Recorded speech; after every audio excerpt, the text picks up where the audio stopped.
Hey there. I wanted to give you a little bit of information about how to start creating a successful walk with the girls. Focusing on Sochi, because she starts to set the tone. The more she calms down, the more Annie calms down. And also Annie is not as prone to pulling. She's easier to correct. And of course also much smaller. So I'm going to focus this conversation on Sochi right now. Two things. One, we have to learn to use the prong collar appropriately. And then two, I want you to start incorporating the heel where they walk right next to you into your walking routine. And I'll talk more about the second part in a couple of minutes. The first thing is the prong. Most folks make the mistake of thinking that the prong by itself is going to repair issues, that just having the prong on a dog's neck will stop the pulling. That is not the case. You must use the prong and use it effectively and kindly, softly, to communicate with the dog. The prong itself, it doesn't hurt a dog, so they can pull just as hard on a prong as they can anything else. What matters is that when we give a dog a signal on a prong, which needs only to be a tap tap, just a wrist, maybe a little bit of elbow, no whacking, no hard corrective moves with a prong, not necessary and not kind. So whether it's a wrist flick or an arm, depending on the human and their body strength, what you're doing is you're using the prong to create a tap that regular collars don't provide. So that little tap, some people call it a pinch, though it doesn't really actually pinch the dog. You give them a tap in the neck, which is their best receptacle for communication. That's where mothers communicate with the dog. That's where dogs communicate with each other. So if you feel the leash start to tighten, you always, whether she's out at the end of the leash or she's walking in heel with you, anytime the leash tightens, whether it's long or short, you give her a tap. And it will also give you verbal cues to use. So that's the first thing. Any tightness of leash, tap, because that leash should always be loose and comfortable. Part two of the walk, we want to hone Sochi's heel command. I'm sure that she has been taught to heel in the different training programs that she's been in. The thing is that she doesn't always comply that well. So I want to show you how we practice the heel and develop her heel so that it gets better and better and easier for you. So the idea will be that when you start a walk, for the first few minutes, the dogs are in heel. They are with you. No sniffing, no exploring, no peeing, no pooping, no anything.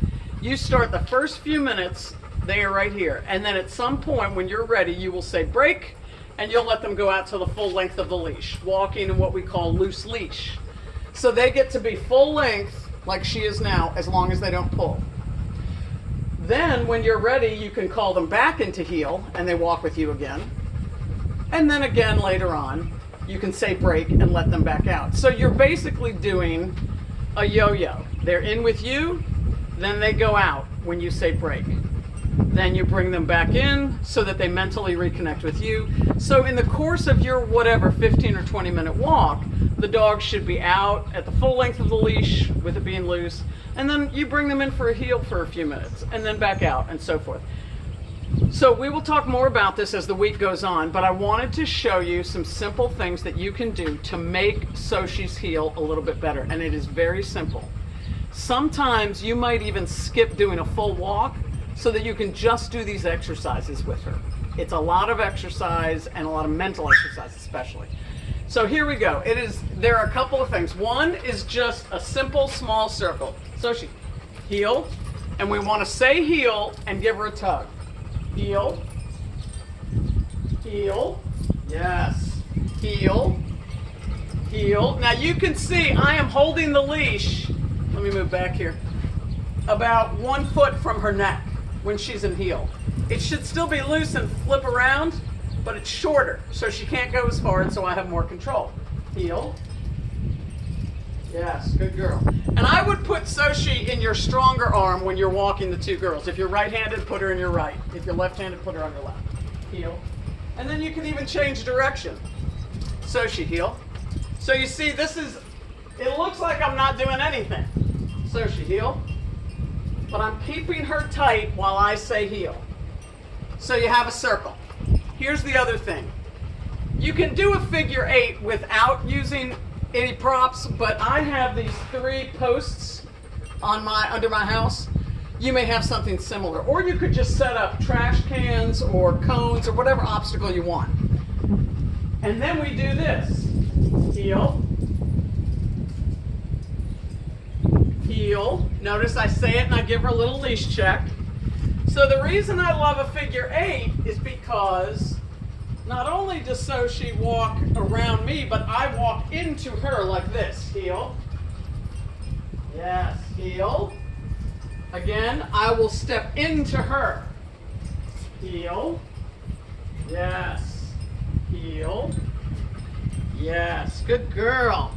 So you can do figure 8s someplace in the shade. So what I'm referring to when I say she walks into me is that sometimes we pull a dog around us. Heel. Heel.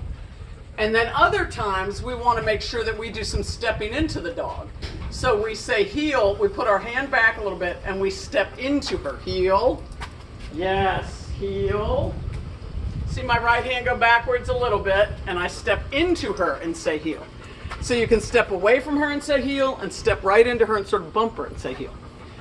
So okay, that is how we start practicing heel. We want to work on perfecting the heel so that then we can start doing the yo-yo comfortably. Where they're in heel and then they're out loose leash. They're in heel, break, out loose leash. Okay, we'll talk to you later.